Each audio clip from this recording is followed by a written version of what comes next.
history when the country took delivery of 3.924 million doses of AstraZeneca COVID-19 vaccine from the Serum Institute of India. This is part of the 16 million doses of AstraZeneca vaccine from the COVAX facility arrangement, which is a fraction of the expected 84 million doses to Nigeria, covering about 20% of total Nigeria population. NAFDAC had certified the vaccines as safe and efficacious.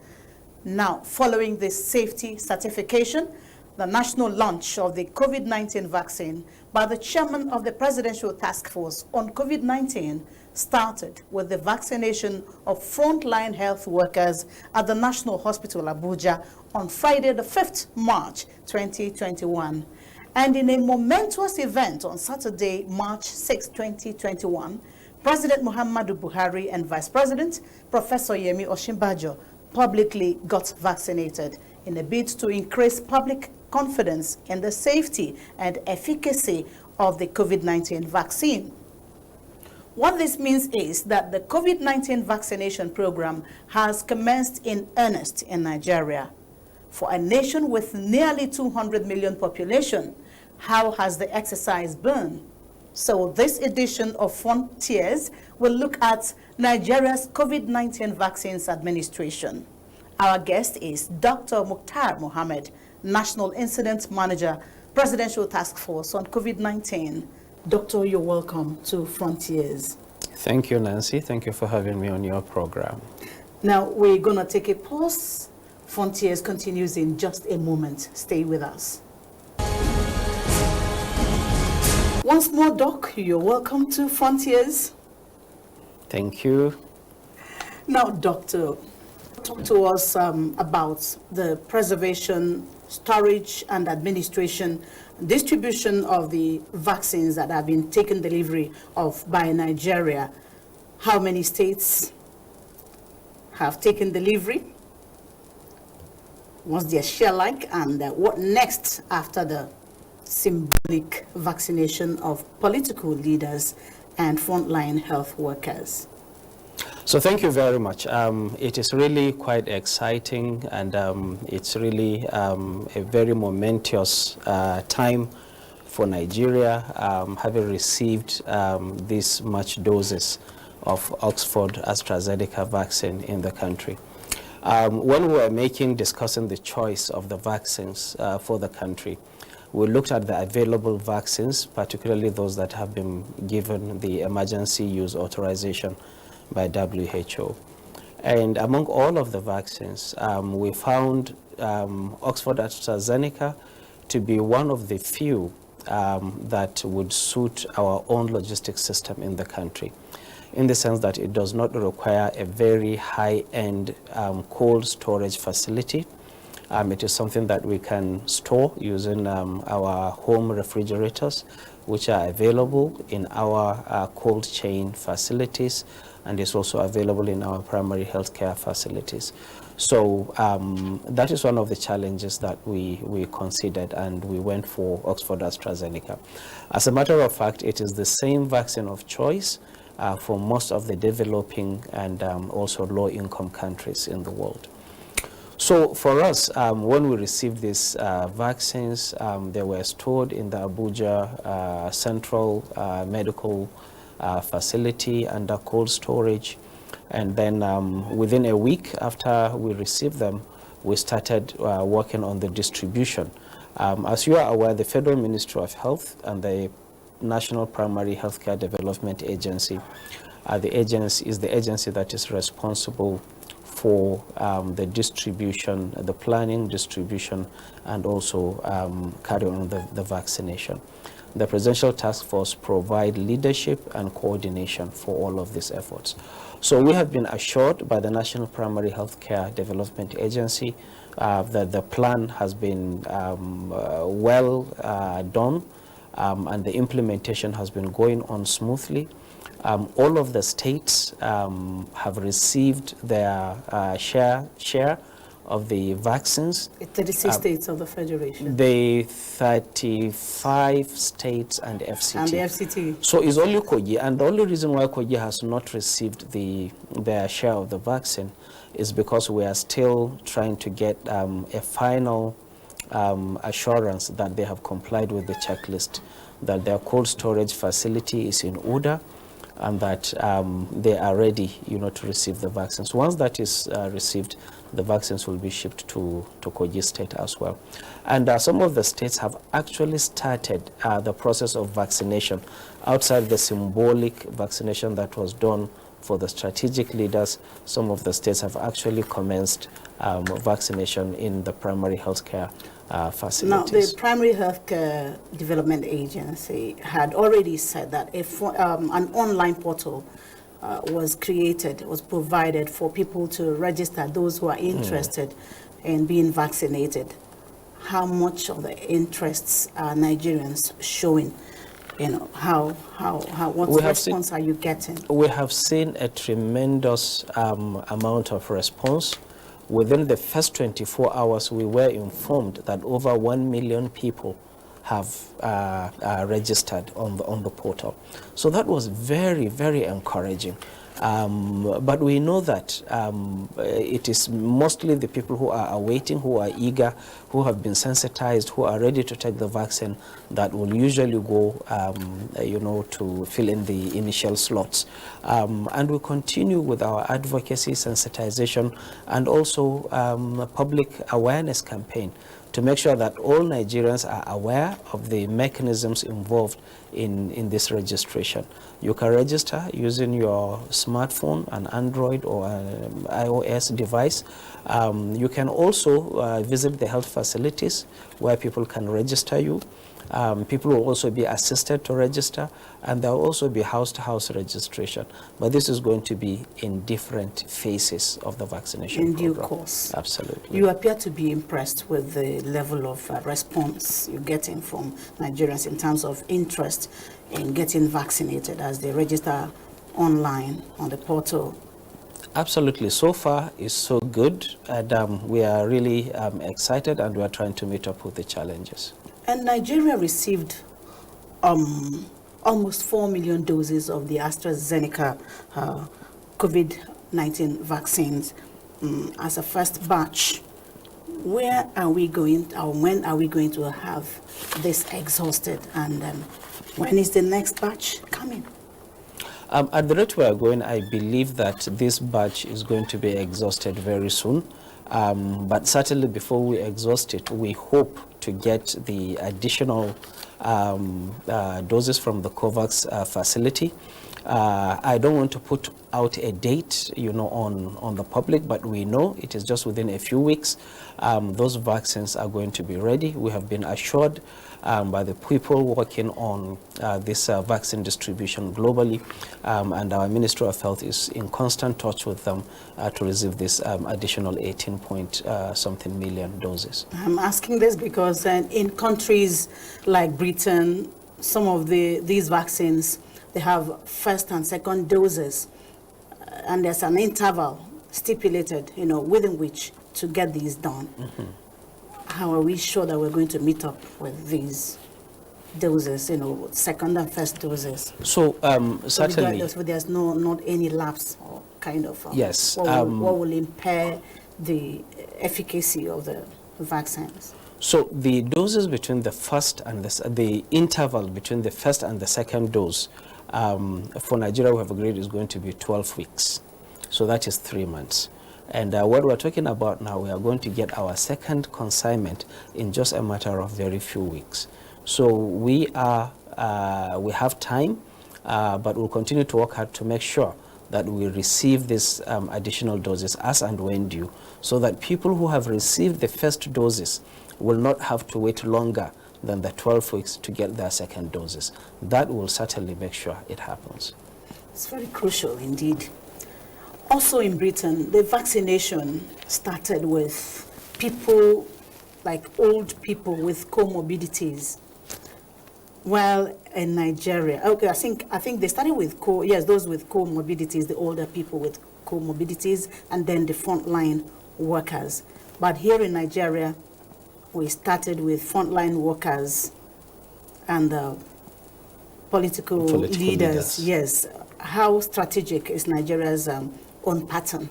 So if you look at it, we know our country, we know the pattern of our people, and we know the psyche of Nigerians when it comes to lack of trust regarding government policies, lack of trust regarding vaccination in general. And so we took all this into consideration. And what we did now is really an unprecedented strategy, where we have galvanized the support of our political leaders, and as demonstrated by His Excellency Mr. President and the Vice President. And we have asked, the President had asked all the state governors and other political leaders to do the same. So shortly after Mr. President, you could see that the next in line were the PTF members. Our chairman, the secretary to the government of the Federation, received his vaccine publicly. About 5 ministers received their own on the spot, and other members of the presidential task force also took their vaccination. This is to send a message to the public that these vaccines are safe, and the people who are preaching to the public to take these vaccines demonstrated it themselves by giving the right example. And that is why we think it is also something that needs to go down the line. At the state level, we encourage the state governors and the commissioners to take the lead. And most of them have done that. The strategic leadership of most of the states have demonstrated, and they have taken their vaccination, and they have asked, the commissioners, the local government chairmen, and the others to do it. We have a list. We have calculated the number of people that are required, including the National Assembly members. So we know that that is not in any way going to impede or eat into the amount of the vaccine that is reserved for the frontline health workers. For a country of nearly 200 million people, how far can the expected 84 million doses of the vaccine go? What will happen to the rest? No. So the reality is not that we are getting only 84 million doses of the vaccine. Let me make it clear. Our target is to reach up to 70% of the population. That is when we will say we get a herd immunity. And we're talking about population of 18 years and above in the country. So we will continue to provide the vaccination, and our timeline is within 2 years.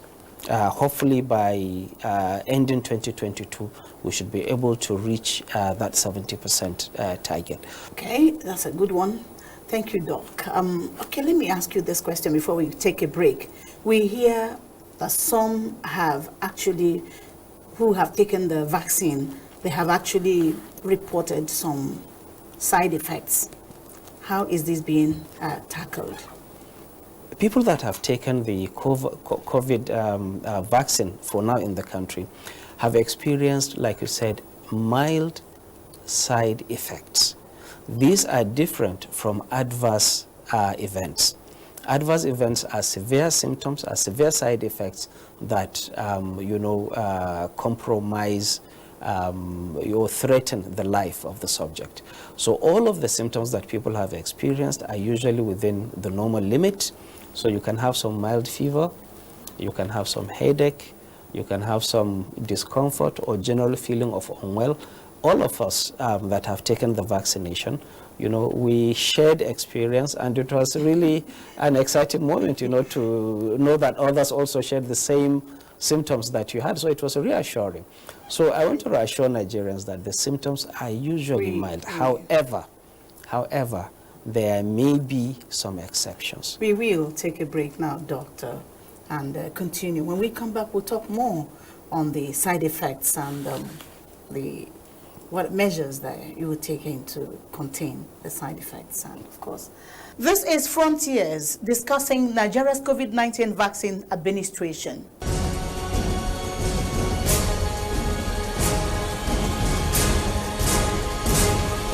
Now, Doc, let's take a look at some reports, adverse reports we're getting from some countries like Italy, Denmark, Germany, Iceland, Norway. The saying that some people reported cases of blood clotting resulting from taking of the AstraZeneca vaccine. Don't you think this is discouraging? Yeah, certainly. It's a major setback to the scientific world. But we also have a scale, you look at whenever you have this kind of issues reported. And what you do is you look at the benefit versus the risk. And you also try to establish what is called causality.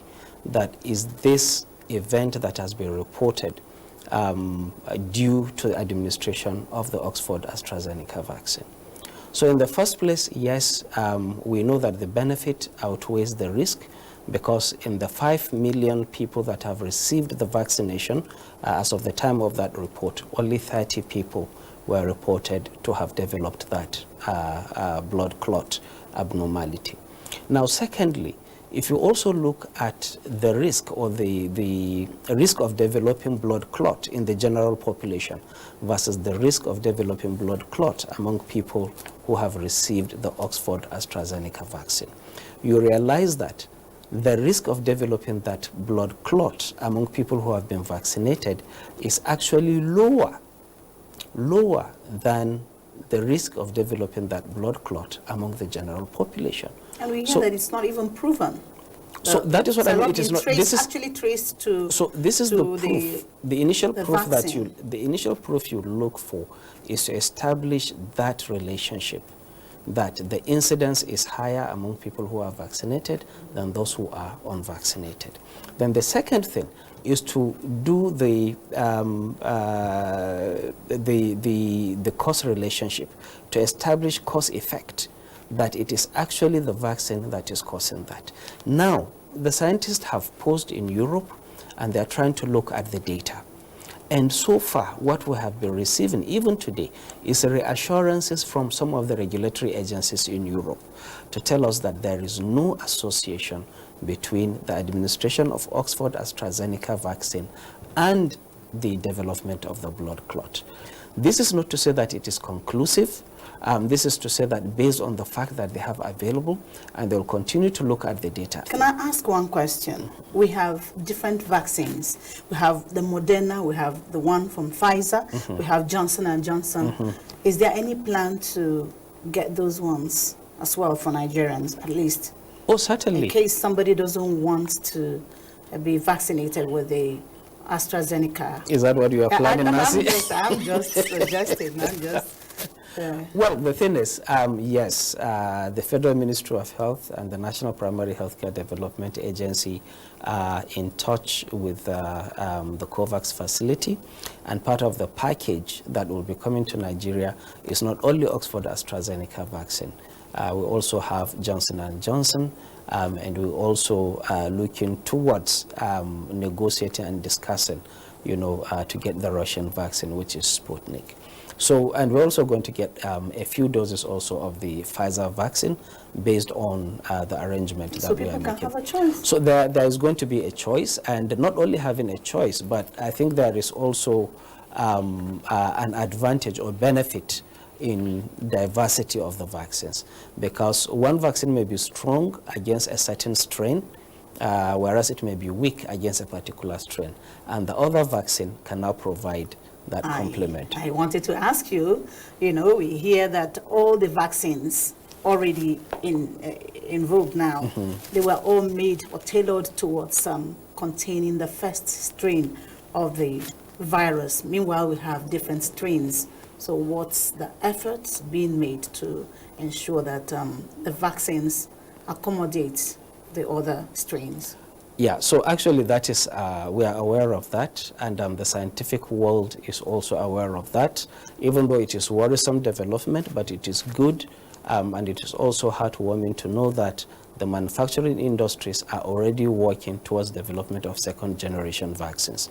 That is vaccines that will work against the variants. You can predict how the mutations is going to be. You can predict which mutations are going to be of public health concern, and they are working to develop vaccines to meet those mutations that are going to come.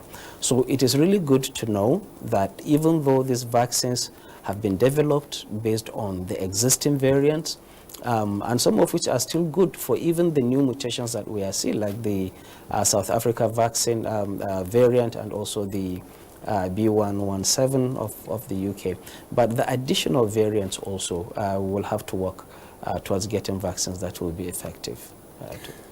And again, having to wait for vaccines coming from outside Nigeria and the uncertainty that trails it, don't you see the need for local manufacture or indigenous manufacture of vaccines? Certainly. I mean, that is really an important aspect, and the government is working, it's thinking about that. I know that there are efforts where there are high-level discussions regarding what needs to be done to ensure that Nigeria is able to produce its vaccine, or at least to have a vaccine production plant in Africa. Now, the problem is, developing a vaccine takes time. And the initial investment that some of the companies made, is something that is over a long period of time. And some of these companies do not give their licenses freely and willingly. So they have some conditions attached, and it is part of this actually that we have the India manufacturing plant, which is the IIL India, producing this Oxford AstraZeneca, for the rest of the world. So for Nigeria, really, that is the way to go. Even if we're not able to start production of the vaccines in the next few years, we should sow the seed that will help us achieve that in the next few years. It's a big challenge indeed. Now, recently, we learned that Interpol arrested some 3 Chinese and Zambian at a German factory manufacturing fake vaccines. This is another problem. People are afraid of the genuineness of the vaccines that are being spread across the world, and then the ones that come into Nigeria.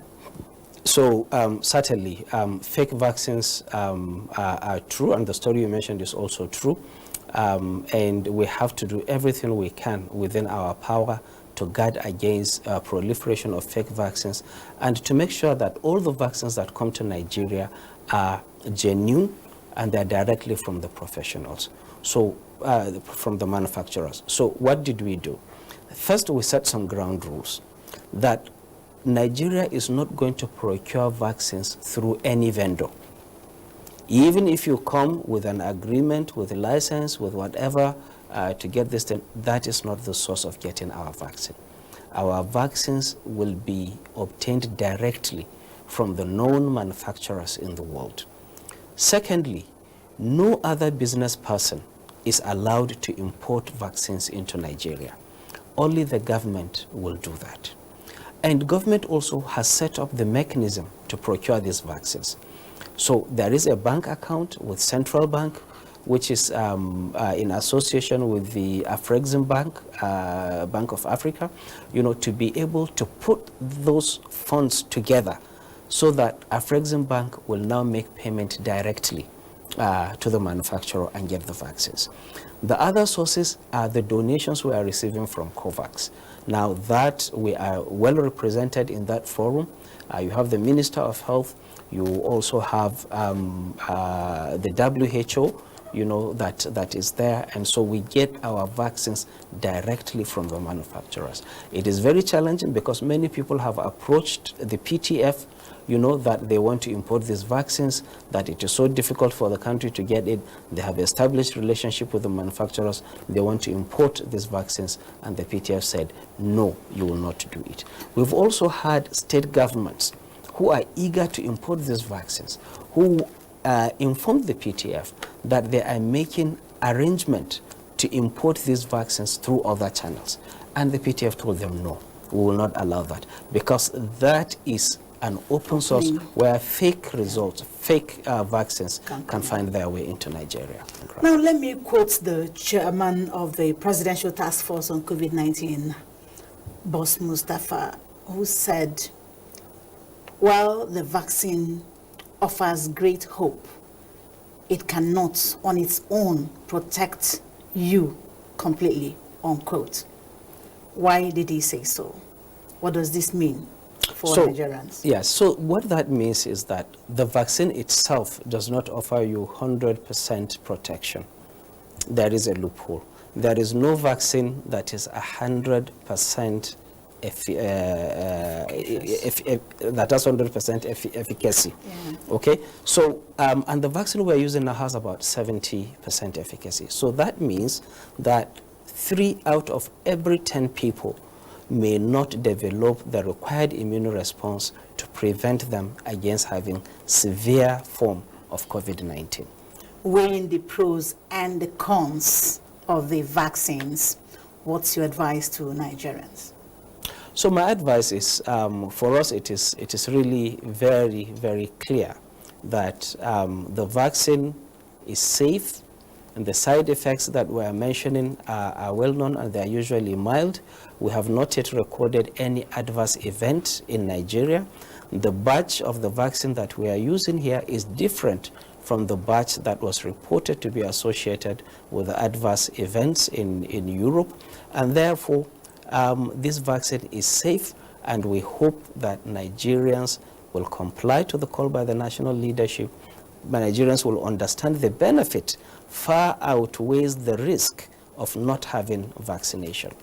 So if you take the first dose, please continue to observe the non-pharmaceutical interventions, because you may not know, you may be among those 40% who the vaccine, the first dose, will not completely work, safe, yeah. Exactly, keep you safe.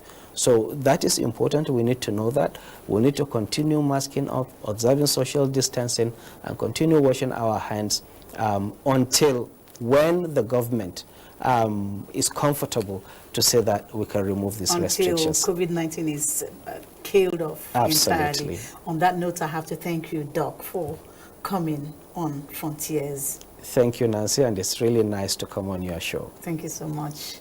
This has been Frontiers, taking a look at Nigeria's COVID-19 vaccine administration with Dr. Mokhtar Mohammed, National Incident Manager, Presidential Task Force on COVID-19, talking elaborately on the successful takeoff of the COVID-19 vaccination in Nigeria and plans to contain the virus in any way possible without forgetting to continue to observe the non-pharmaceutical protocols so as to keep safe and stay blessed.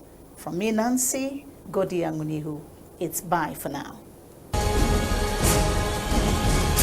This is NTA International. In the midst of the coronavirus